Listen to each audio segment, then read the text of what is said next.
This is Cynthia Bickley-Green's painting, Entoptic Shapes and Downstream Animus.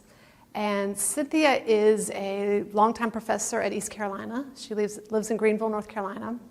And her early work is associated with the Washington Color School, which she showed with artists such as Kenneth Noland in the late 60s and 70s in the Baltimore and DC area.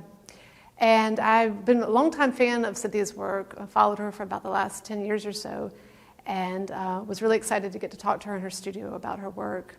Her particular interests are, one, of course, color theory. She's a master colorist, so right off the bat, just looking at the work, you're kind of taken in by the fascinating color and the geometric form. But there's some kind of behind-the-scenes layers to Cynthia's work that aren't immediately evident. Her kind of a scientific interest of hers is entoptic phenomena, which is the imagery that happens internally within the eye instead of externally. So when you were a child maybe and outside in the bright sun, the squiggles and forms that you would see behind your eyelid, or when you put pressure to the eyelid, those kind of internal imagery that you see. So Cynthia takes that as a jumping off point for her paintings, those forms. And she takes that, she starts out with a study of an actual entoptic phenomenon experience and makes a very detailed study on the canvas, and then the painting evolves from that beginning.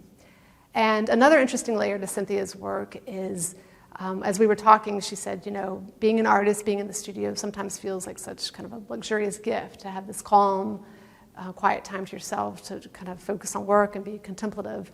But she also feels a calling from current events and environmental issues in particular, a calling to bring attention to those, to the larger world. So within the painting, in the lower left corner, you'll notice there's a small miniature painting of an event that was happening in 2015 when she did this painting, a wastewater spill that occurred in Colorado.